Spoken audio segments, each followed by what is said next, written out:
سلام به همگی. جلسه پیش هفت پیکر رو تا اینجا خوندیم که بهرام و تو کودکی فرستادن پیش نعمان شاه یمن. اون براش کاخ خوارنق رو ساخت. بهرام نوجوان تو شکار سرآمد شد، مخصوصا به شکار گور علاقه داشت خیلی و واسه همین اسمش رو گذاشتن بهرام گور. امشب چند نمونه دیگه از هنرنمایی‌های بهرام تو شکارگاه میخوام. یادآوری کنم جلسه های ما اینترنتی 3 شب در هفته ساعت 10:30 شب به وقت ایران برگزار میشه. اگه دوست دارید شرکت کنید به من ایمیل بزنید که دعوتتون کنم. نظری یا نکته اگه دارید حتما کامنت بذارید. لایک و سابسکرایب و معرفی به دوستانم یادتون نره. کشتن بهرام به یک تیر شیر و گور را. روزی اندر شکارگاه یمن، با دلیران آن دیار و دمن، شه که بهرام گور شد نامش، گوی برد از سپهر و بهرامش، میزد از نزهت شکار نفس، منذرش پیش بود و نعمان پس. نزهت که معنی خوشی میده، نفس زدن هم به معنای حالا معناهای متنوعی داره. به صورت خاص همین بیت رو مثال آورده آقای دهخدا و در مقابلش نوشته به چیزی یا کاری اظهار دلبستگی و تمایل کردن، از آن دم زدن. هر یکی در شکوه پیکر او، مانده حیران ز پای تا سر او. گردی از دور ناگهان برخاست، کاسمان با زمین یکی شد راست کاملا. اشقر انگیخت شهریار جوان، سوی آن گرد شد چو باد روان. انگیختنم که به حرکت در آوردن خود نظامی میگه. دید شیری کشیده پنجه زور، در نشسته به پشت و گردن گور. این چند بیت رو توجه کنید چقدر شبیه به اون چیزی که به بهترین شکل تصویر کرده، همونایی که ما تو فیلم‌های حیات وحش میبینیم. دید شیری کشیده پنجه زور، در نشسته به پشت و گردن گور.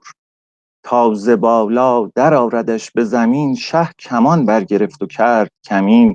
تیری از جعبه سفت پیکان جست، در زه آورد و در کشید درست.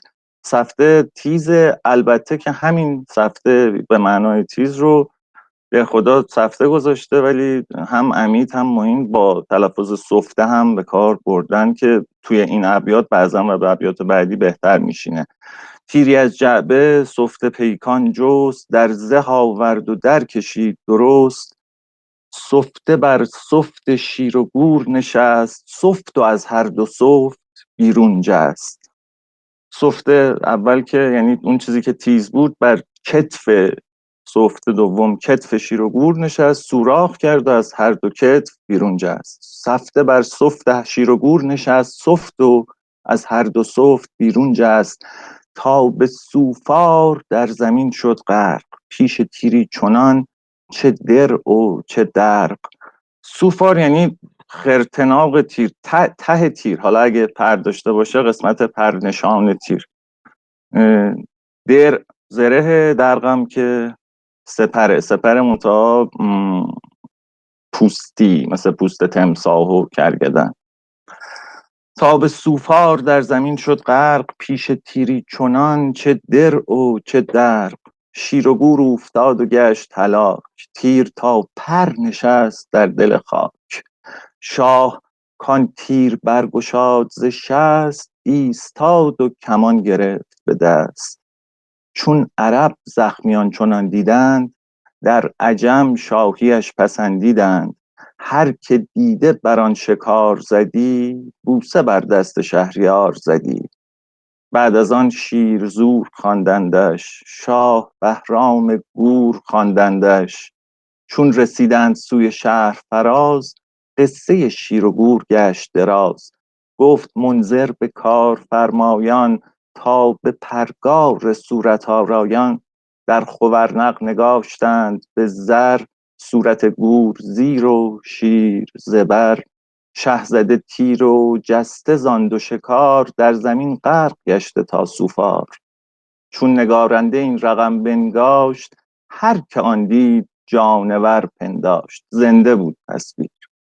گفت بر دست شهریار جهان، آفرین های کردگار جهان. این خیلی چیز دیگه، قصه های شبیه این ظاهرا بر خبرنق نقش بسته بوده. قصه زیاد روی دیوارهای خبرنق بوده که البته خبرنق در حقیقت اون محدوده‌ایه که میدونید لحمیان که تنها اسم در تاریخ مانده‌ای که مطابق بر اسامی که نظامی آورده منذر ابن نعمان، همون کسی که کمک میکنه به بهرام، و البته که از یمن بودن اصالتا و بر بخشی از یمن هم حکومت میکردن، ولی محدوده اصلی حکومتشون قسمت بالایی شبه جزیره عربستان و بخشایی از عراق بوده. تو همون محدوده عراق هم این خبرنق در حقیقت بوده. از جمله قصه معروفی که توی خبرنق هست اونیه که میدونید، حالا بعداً وقت بشه تعریف کنیم، تیری که مستقیما در واقع بهرام میزنه و دست و گوش گور رو به هم میدوزه. شبیه اون ساخته اینو. کشتن بهرام اژدها را و گنج یافتن. روزی از روضه بهشتی خیش، کرد بر می روانه کشتی خیش. چقدر زیبا. روزی از روضه بهشتی خیش، کرد بر می روانه کشتی خیش. امر بفرمایید. این هم که شما گفتین چقدر زیبا، یادون باشه که کشتی علاوه بر این که اینجا معنی استعاری داره، یکی از ظرفای شرابخوری هم بله. کشتی بوده که چکش همجوری بود. اون زنده حافظم که باد. میگه کشتی باده بیاور که مرا بلا بلا بلا، این همینه. بله مرسی. اینجا رو یه ذره بیشتر دقت کنید به جزئیاتش، بعد یه چیزایی روشن میشه براتون و خیلی, خیلی لذت بخشه که خودمون دستمون میاد، خیلی میشینه به دل. روزی از روضه بهشتی خیش، کرد بر می روانه کشتی خیش. باده‌ای چند خورد سردستی، سوی صحرا شد از سر مستی. سردستی یعنی عجولانه، سرپایی. به شکار افگنی گشاد کمند، از پی گور کند گوری چند. تو رو خدا دیگه در موردش بحث نکنیم. از بسی گور کو به زور گرفت، همه دشت استخوان گور گرفت. آخرالامر مادیان گوری، آمد افگند در جهان شوری. پیکری چون خیال روحانی، تازه روی گشاده پیشانی. خوشگل. پشت مالیده ای چو شوشه زر، شکم اندوده ای به شیر و شکر. شوشه زر، شمش زر، پشت یک دست و صاف و خوشگل زر طلایی رنگی داشت و شکم اندوده ای به شیر و شکر. رنگ شیر و شکری رو اشاره میکنه. هنوز که هنوزه توی مثلا متونی که درباره بازاری های قدیمی این اصطلاح عمامه شیر و شکری رو میخونیم. خط مشکین کشیده سر تا دم، خال بر خال از سرین تا سم. عکس گورخر و گور ایرانی رو اگه جلو چشتون داشته باشید، یه خط نازک موی خوشگلی از سرش تا کفلش شروع میشه. این خط رو خیلی باهاش بازی میکنه و بعضن روی دو پای عقب پیش میاد که یه کمی خال خال داره. خط مشکین کشیده سر تا دم، خال بر خال از سرین تا سم. در کشیده به جای زناری، برقعی از پرند گلناری. یه توضیح داده آقای حالا دستگردی یا حمیدیان نمیدونم، ولی برداشتی که من میکنم و عرض میکنم خدمتتون، اون جایی که باید زنار بست به کمر و حالا احتمالا نزدیک دور ناف، به جای زنار برقع شکلی از رنگ عنابی گرفته بود، رنگ گلناری گرفته بود و پرندم که خب اون لطافت موشو داره میگه. بر اون جای زنار انگار برقعی بسته شده بود از پرند گلناری. گوی برده ز همتکان تللش، برده گوی از همه تنش کفلش. تلل هیکله، هیکلش از همه گورها زیباتر بود و آس هیکلش هم کفلش بود. آتشی کرده با گیاه خیشی، گلرخی در پلاس درویشی.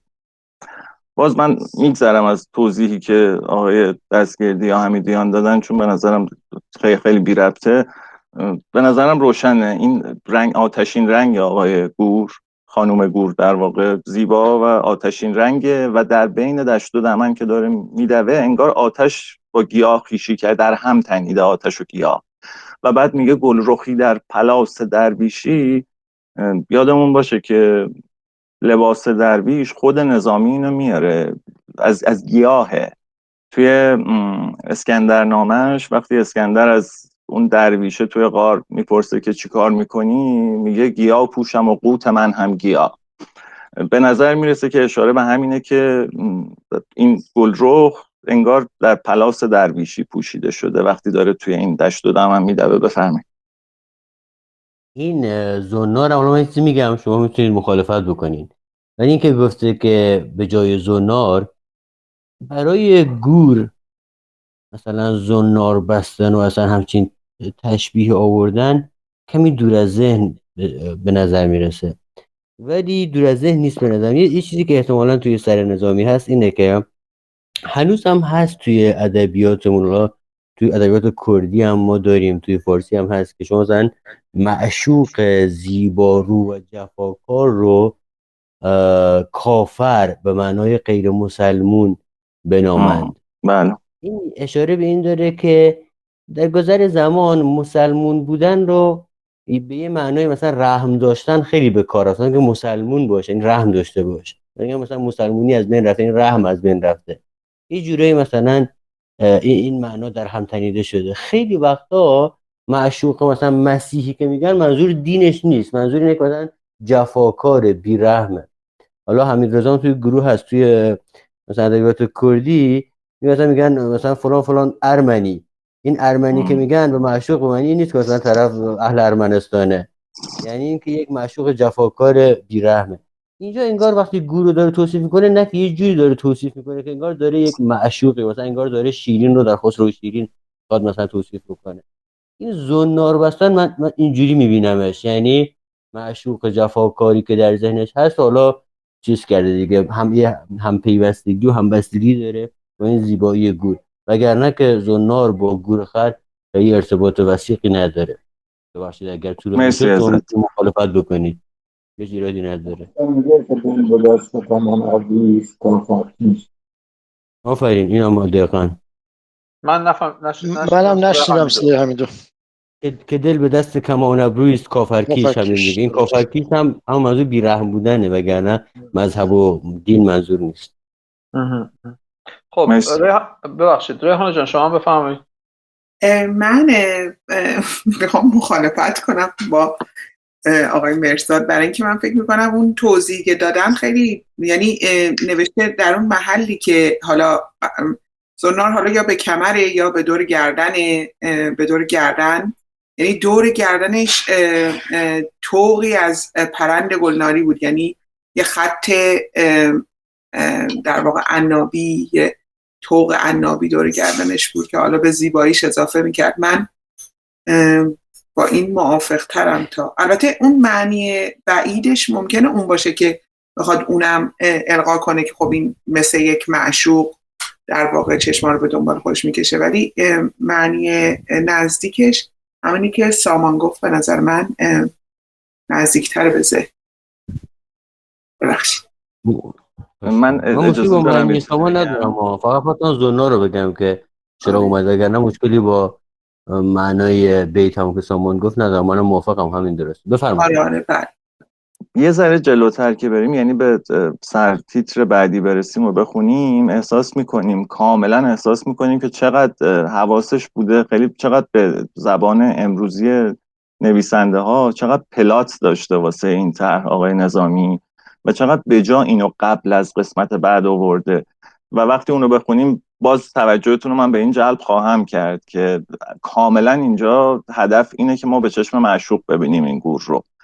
بریم به اون برسیم بعد بهش اشاره میکنیم، حالا هر کی خون. اگه حرفی نیست بخونیم. ساق چون تیر قاضیان به قیاس، گوش خنجر کشیده چون الماس.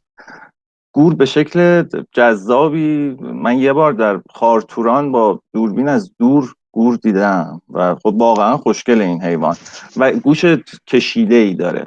به این چند بار اشاره میکنه، از جمله در مصرع بعدی که میبینید میگه گردنی ایمن از کناره گوش. این گوشی که این مثل خنجره، گردنش از این خنجره ایمنه. بفرمایید.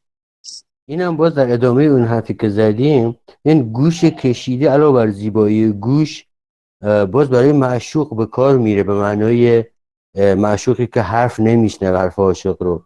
حافظ میگه گوش کشیده است از آن گوش به من نمیکند توی سرو چمان من. آره، این کشیدگی گوش کشیدن به معنای چیزم هست. یعنی من تصور میکنم که نظامی خودآگاه یا ناخودآگاه حتما یک معشوقی در ذهنش هست وقتی داری بیتا رو میگه.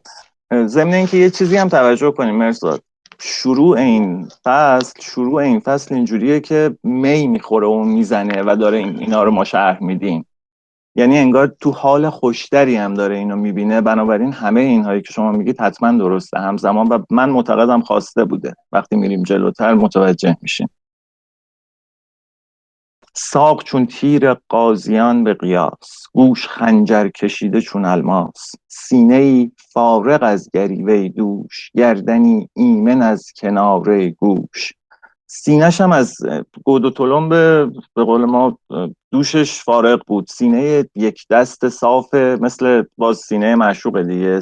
نه توجه کنید، پستان نه، بالاتر.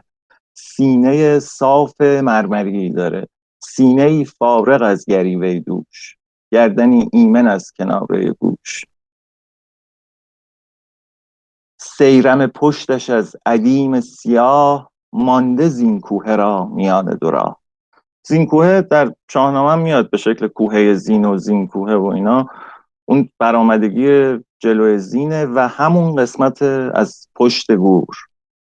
و وقتی که اون خط سیاه، اون دوال، سیرم معنی تسمه و دوال میده، همون خط سیاهی که پشت گور هست، این تسمه که از چرم سیاهه انگار دو راهیه که به این زینکوه میرسه. و عطف کیمختش از سواد عدیم، یافت آنچه از سواد یابد سیم. عطف به معنای در واقع این نوار باریکی که توی خیاطی و اینا یادم رفته چی بهش میگن. این نوار، باز به تصویر گور که نگاه کنید، همون خط سیاه، اون موی سیاه نازکی که از پشتش میاد، زیر اون موی نازک سیاهی که از سر تا دم ادامه داره، انگار یه نواری، یه نوار کوچیکی، یه عطفی زیرش دوخته شده که تفاوت رنگ داره. منظورت قیتانه؟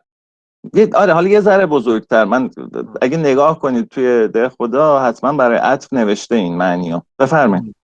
همون الان صحبت از حافظ کردم و اون غزل سرو چمان، توی همون غزل یادم باشه که عطفم آورده با همه بله. عطف دامنش به همین معنا. بله. من حالا میدونید دیگه کلمه یادم میره. به هر حال اون خط نازکی که زیر این موی سیاه رفته، ببخشید تو خیاطی آستر نمیگن؟ الان یه دقیقه نگاه میکنم ببین. عطف رو توی شیرازه. سجاف، مرسی، سجاف، هم دنبال سجاف بودم. آره، این یه سجافی. بذارید من یه عکس گورخر دارم که خیلی کمکم میکنه، اینو من توی تلگرام توی چیز بفرستم براتون. این دوتا گورخر رو هی نگاه میکردم. آقای دستگردی معتقده که چیز داشته، چی میگن، یه گورخری کنارش داشته نظامی موقعی که این شعر رو گفته، و من فکر میکنم حتما ساعتها و روزها خیره شده به رفتارهای گور. جزئیات خیلی قشنگی رو دیده. این گورها رو هم حالا همزمان ببینید بد نیست. به هر حال این میگه که این موی سیاهی که روی این عطفه همون کاری رو میکنه که سوادکاری با سیم میکنه. سوادکاری آبکاری نقره رو خوشگل میکنه. این عطف کیمخت هم داره همون کار رو میکنه با اون ببخشید سواد عدیم یا موی سیاه هم با عطف کیمخت پوست همین حیوان دیگه یا چرم خام، داره همین کار میکنه، به چشم میارتش، زیباش میکنه. عطف کیمختش از سواد عدیم، یافت آنچه از سواد یابد سیم. پهلو از پیه و گردن از خون پر، این به رنج از عقیق و آن از در. رنج به معنای رنگ. خز همراه تنیده بر تن او. خز همراه میگم، خز همراه هم دیدم، به هر حال خز قرمز. ممکنه خز همراه نوعی خز باشه، دیدم جایی اشاره شده. خز همراه تنیده بر تن او، خون او در دوال گردن او. بفرمایید. همون رنج به معنای رنگ داریم جای دیگه ای یا این تنها مورده؟ دیدی جایی؟ نه آره همون سرچ کردم منم. آره سرچ کردم دیدم. بله یعنی شما پیدا میکنم باز بهتون میگم، ولی آره من همینو که خوندم دیدم. نه برام جالب بود، من ندیدم، فکر برام جالب بود. خواهش میکنم. خز همراه تنیده بر تن او، خون او در دوال گردن او، رگ آن خون بر او دوال انداز، راست چون زنگی دوالک باز. به شکل دیگه تو نسخه‌های دیگه اومده که رگ آن خونبر دوال انداز، راست چون زنگی دوالک باز. باید توضیح بدم و یه بازی به اسم دوالک بازی یا دوال بازی همزمان به اون گورها لطفا نگاه کنید و به گردنشون. بازی دوالک بازی که دست کم میتونم بگم تا 40-50 سال پیش قطعاً بوده، شاید هنوزم باشه، به این صورتی که حالا در نوع جدیدش قدیما دوال، امروزه کمربند، کمربندهای بلند یا دوال بلندی رو چند تا میکردن. مثلا نه اینکه دلا کنن، سلا میکردن، بعد سلا رو دلا میکردن، یه لا رو در میآوردن، در نهایت به یه شکل حلقه‌ای پیچ در پیچی در میآوردن و اینو میذاشتن روی زمین دوالک بازها. طرف رقیب، بازی هم بازی قمار، طرف رقیب یک چوبی رو فرو میکرد توی یکی از حلقه های این چند حلقه‌ای که جلوش بود و فشار میداد به زمین و اون طرف که این دوالو گذاشته بود با شکلی که دوست داشت، دو سر دوالو میگرفت میکشید. اگر که این چوب میگرفت حلقه رو، چوب گذار برنده بود و اگر نمیتونست بگیره و دوال در میرفت، دوال گذار در واقع برنده بود. توی این نمونه‌ای که من شنیدم دوال بنداز و دوال بازن دو طرف بازی قمار هم بوده، در حدی که دوالک باز مثل حقه باز معنا یافته در گذر زمان. حالا به گردن این گور نگاه کنید، یه رگ اصلی داره و عمود بر این رگ اصلی کلی شما دوال های ریز میبینید، داره به اون اشاره میکنه.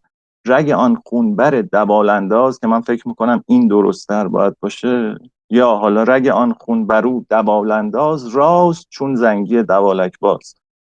یه رگ اصلیه و رگ‌های عمود بهش انگار حلقه تو هم تنیده، یه چوب رفته توش و یادآور این ضمن این که حالا شیطنت این معشوق رو هم داره نشون میده. این دوالک بازه.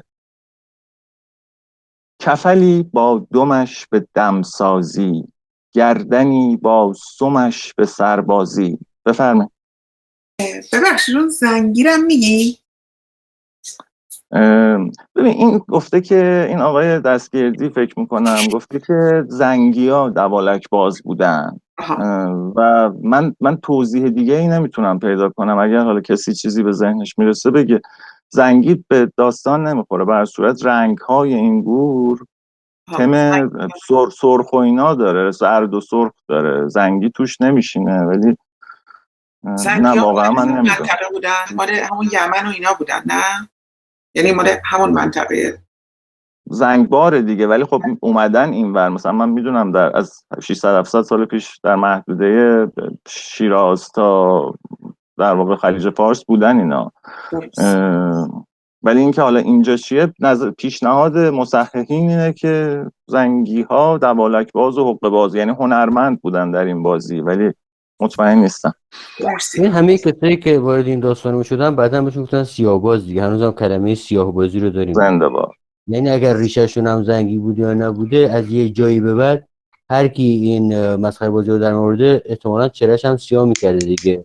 نمونه چیزی هم داریم دیگه، بابا به رو آخر سال سیاه میکنه صورتشو، این هم هست دیگه. یعنی این زنگی به معنی کسی که چهرهش سیاه یا سیاه شده یا سیاه کرده به قصد شعبده بازی، مسخره بازی، گول زدن یا سیاه بازی یا هر چیز. مرسی. در نهایت هم چون تشبیهش کرده. ببخشید مثلا صحبت حال نظامی این همه زحمت کشیده این گور رو با این جزئیات توصیف کرده، بعد این چیز تصویرگره خواسته تصویرگره چیزی کشیده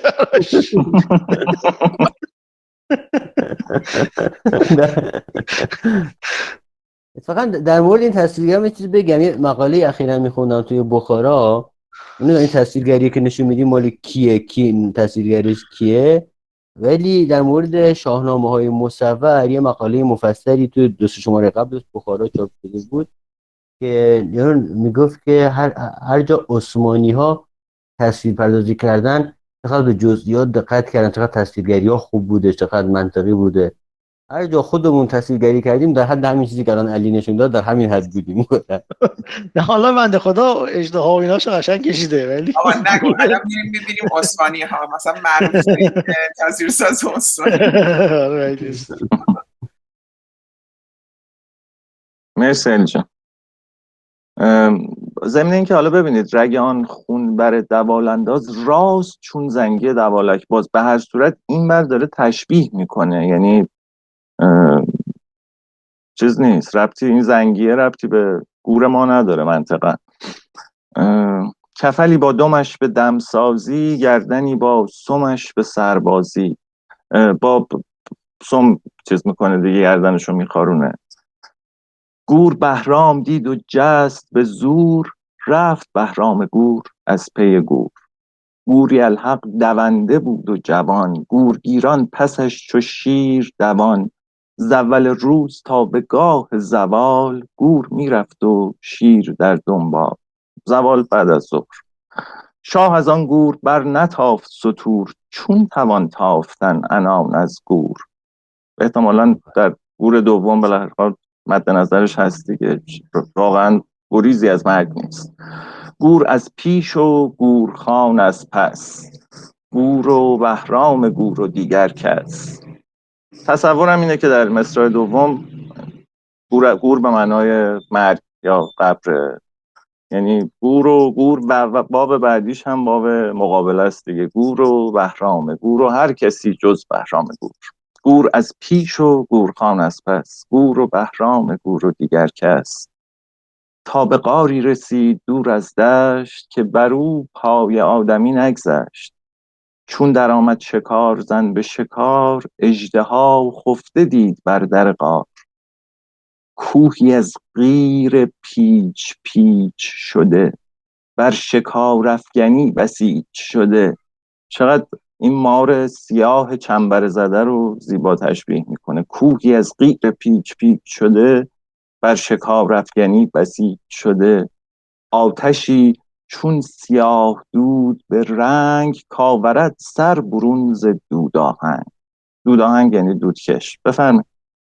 ببخشید من قطع میکنم. حالا من اون موقع ترسیدم بهم بخندیم بگم، ولی من اونجا واقعا اون زنگی رو مار میبینم، چون هم خودشو حلقه میکنه، هم صاف مار زنگی، هم صاف تو اون حلقه وای میسه. گفتم من ببینم شما چی میگیم بعد اینو، ولی واقعا به نظر من اونجا زنگی هم همون ماره، چون هم خودشو میپیچونه هم بعد صاف وای میسه. دقیقا به اون توضیحی که شما به دوال بازی و دوالک دادین اینا خیلی جور در میاد.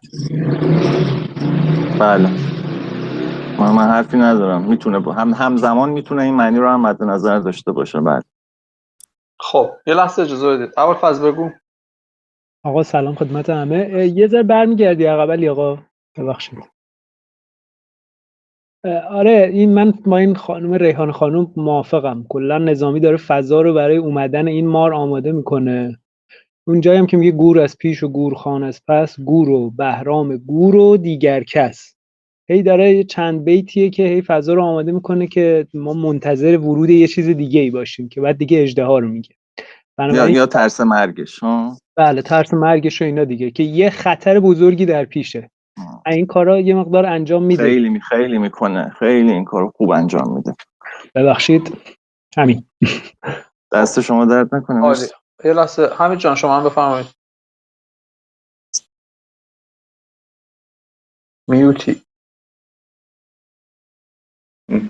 این که میگه کوهی از قیر پیچ پیچ شده، تو اساطیر ایرانی این چشمه‌های جوشان قیر هست، اینا رو میگن اشک اژدها بوده که به این صورت در. آقا ممنون، مرسی. آقا خیلی قشنگ بود، خیلی ممنون. چقدر شما خوبید همت.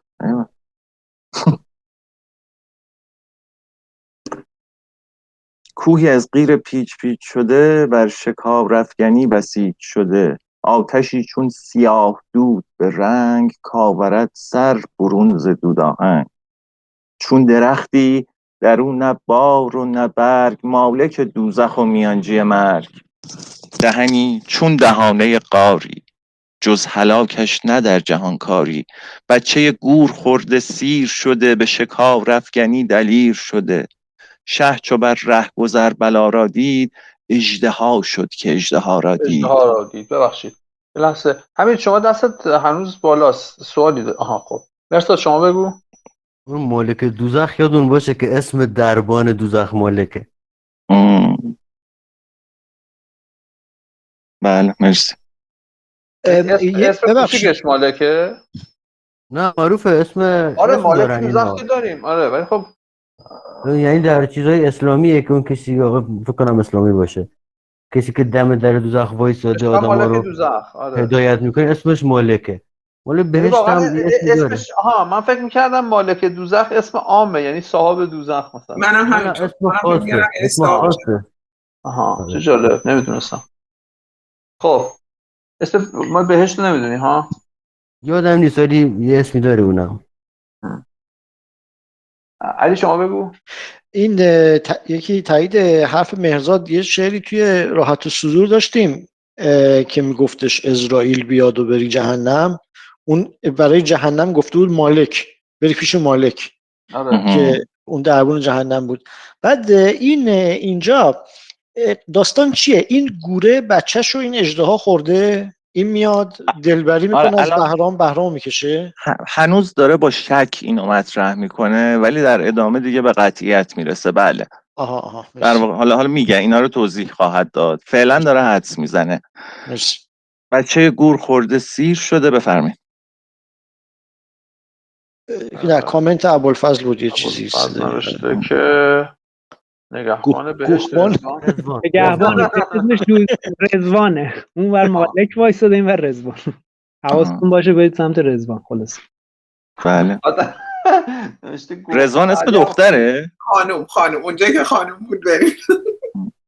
رضوان الان تو ایران اسم دختر هست. چرا؟ آره دیگه رضوان هم هست. آره. اوکی. خب اطلاعاتمون زیاد شد. بله. بچه گور خورده سیر شده، به شکار افگنی دلیر شده. شه چو بر ره گذر بلا را دید، اژدها شد که اژدها را دید. غم گور از نشاط گورش برد، دست بر ران نهاد و پای فشرد. طبعا غم گور قبر از نشاط دیدن اون گور، ترس مرگ و دست بر ران نهادن و پای فشردن هم واکنش کسی که میخواد شجاعتش رو حفظ کنه. در تعجب که این چه نخچیر است، وی در آوردنم چه تدبیر است. ایدر به معنای اینجا. شد یقینش که گور غم دیده، هست از آن اژدها ستم دیده. خواند شهر را که دادگر داند، یا به روایتی خوانده شهر را که دادگر داند. که ستمگاره داد بستاند. گفت اگر گویم اژدهاست نه گور، زین خیانت خجل شوم در گور. در واقع داره میگه اگه بگم من هدفم گرفتن گور بود و این اژدهاست رو ول کنم، از این خیانت خجل میشم، هم در روی گور هم توی گور.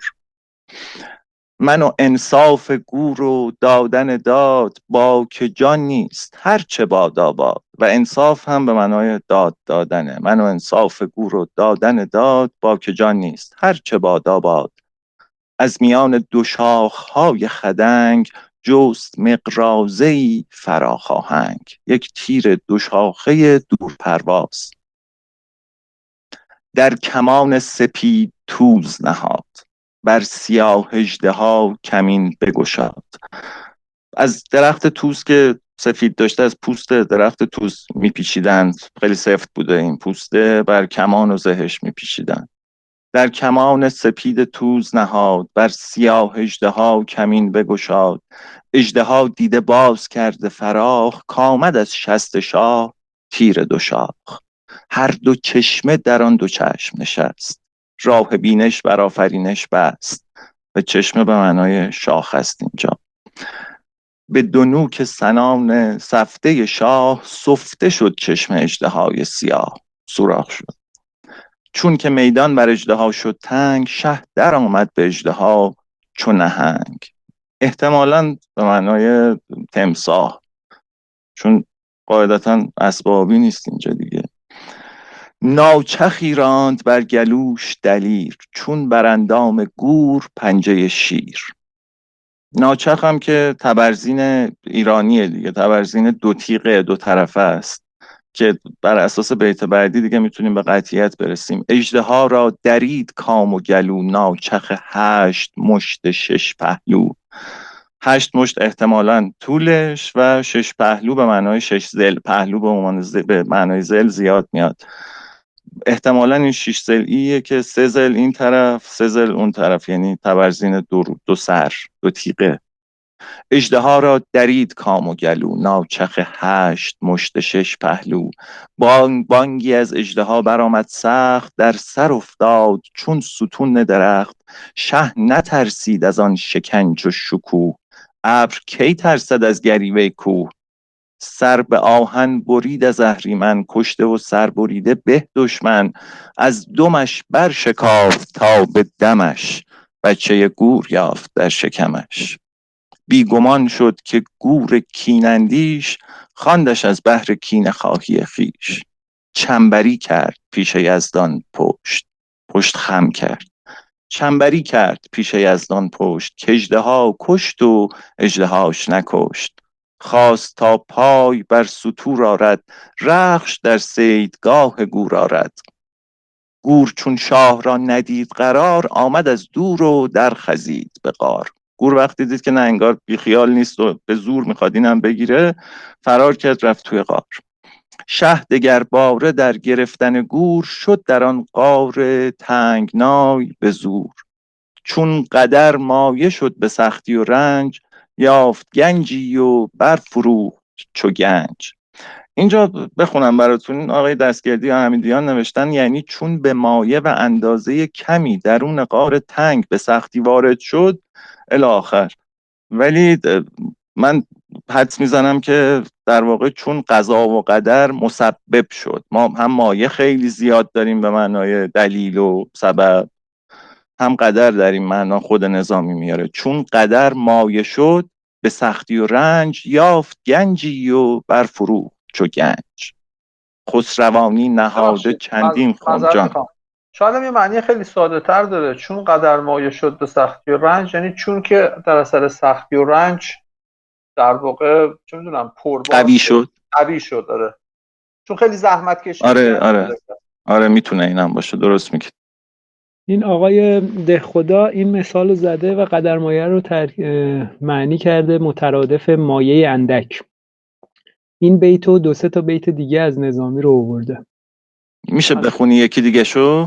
با همه خردی به قدر مایه زور، میل کش پنجه شیر است، میل کش پنجه شیر است مور.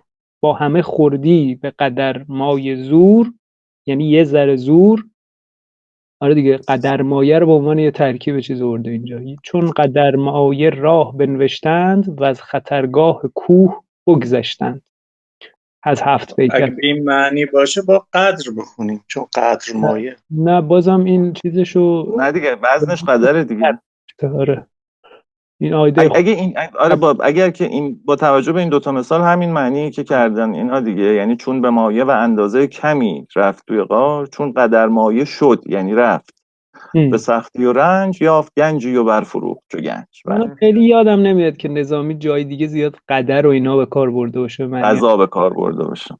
آره نمیدونم. مرسی. یا در واقع سپاس. بله. خسروانی نهاده چندین خم، چون پری روی بسته از مردم. زر خسروانی. گورخان را چو گور در خم کرد، رفت از آن گورخانه پی گم کرد. خانم گور آقای بهرام رو انداخت توی خم، گرفتار این داستان کرد و رفت دنبال کارش.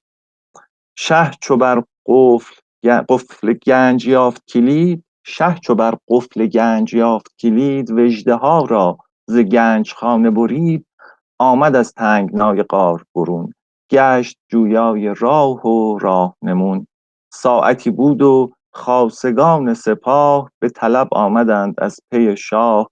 چون یکایک به شاه پیوستند، گرد بر گرد شاه صف بستند. شاه فرمود تا کمربندان، هم دلیران و هم تنومندان راه در گنجدان غار کنند. گنج بیرون برند و بار کنند. 300 اشتر ز بختیان جوان، شد روانه به زیر گنج روان. بختی همون دوستای ابوالفضل. شه که با خود حساب گور کند، وژدها را اسیر گور کند.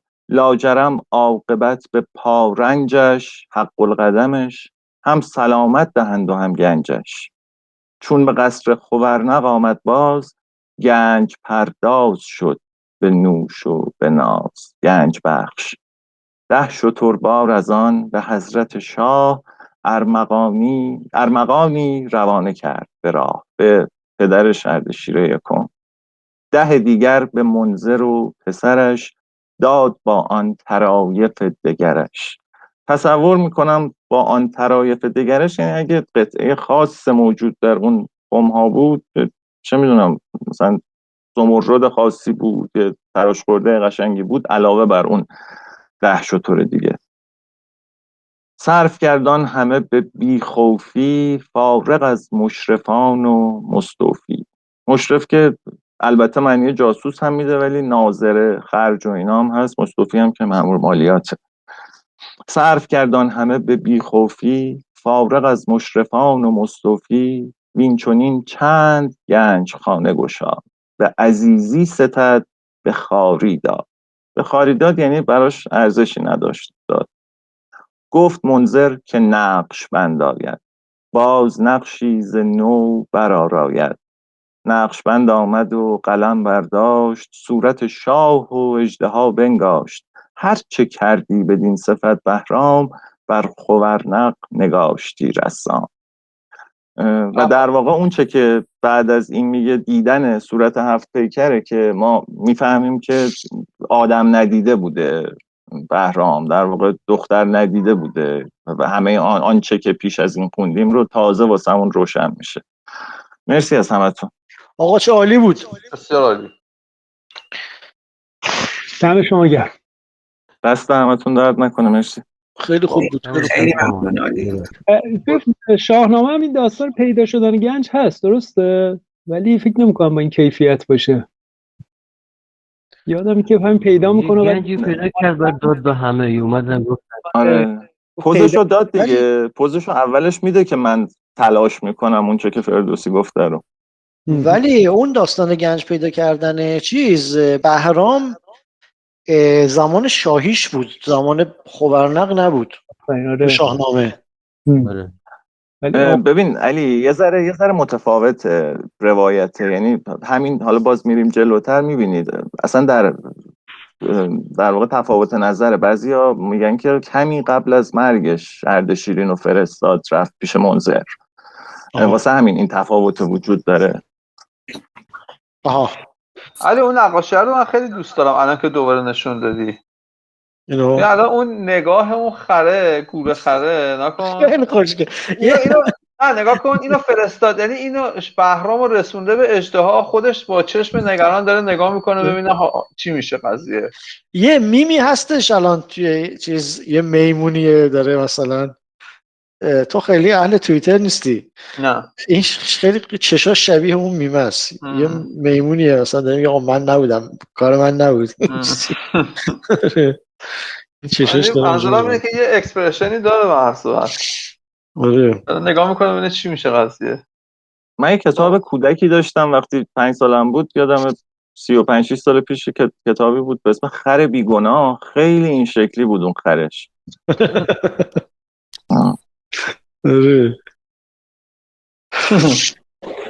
خب آقا حالمون جا اومد. خیلی خوب بود. بریم قسمت بعدی.